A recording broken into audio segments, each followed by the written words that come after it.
les préparatifs vont bon train parce que la composition est déjà là et la date est déjà fixée.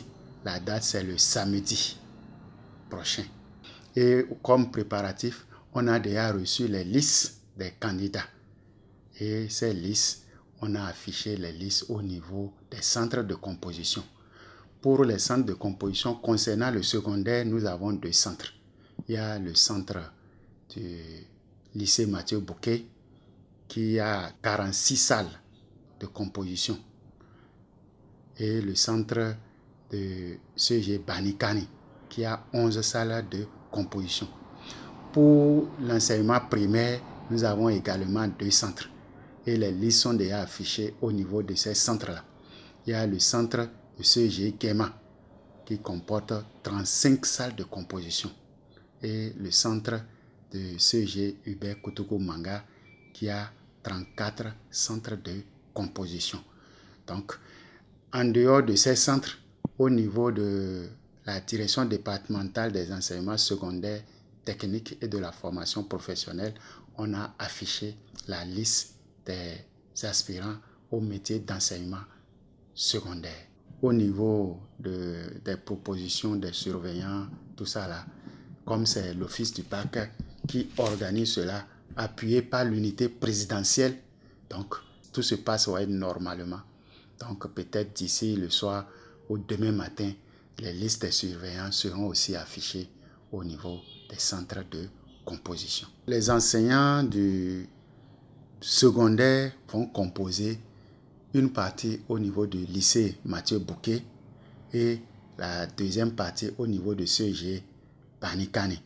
Et leur effectif, c'est de 1675 candidats pour les 2 centres. Donc pour le Borgo. Au niveau du primaire, ils vont composer une partie au niveau de CG Kema, qu'on appelait CG 5 entrants, et CG Hubert Koutoukou Manga. Donc, et dans ces 2 centres, l'effectif des aspirants au métier d'enseignement du primaire et du maternel est de 2065 candidats. En temps, les gens finissent la formation, on ne sait pas où est-ce qu'ils sont allés suivre la formation. Il y a d'autres qui quittent le pays pour aller suivre la formation, pour avoir leur diplôme d'enseignement. Ils viennent, on dit recrutement des vacataires, on recrute tout le monde.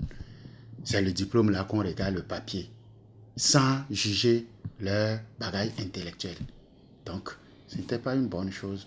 Et vous-même, vous voyez, il y a des enseignants qu'on envoie dans les classes et avec le corps d'encadrement, les inspecteurs, les CP, s'ils suivent ces enseignants-là au niveau de leur rapport, ce qu'on voit là, ça dit que ces enseignants ont besoin d'une formation. Donc, ce n'est pas le papier seul qui prouve que tu as le diplôme. Il faut avoir aussi le bagage intellectuel.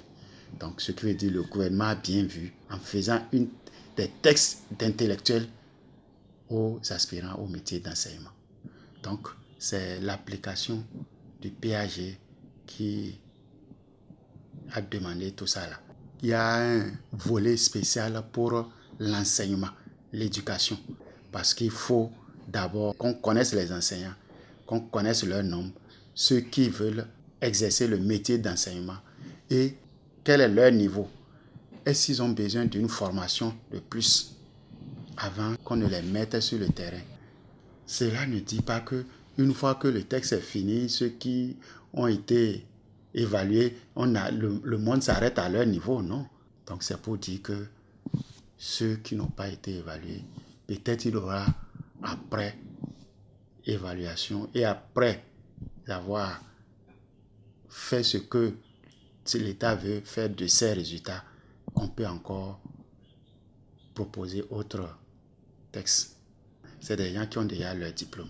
Ils sont des intellectuels. Donc, eux-mêmes, ils savent ce qu'on appelle évaluation. Donc, c'est pour leur dire, c'est tout. C'est l'évaluation comme les autres évaluations.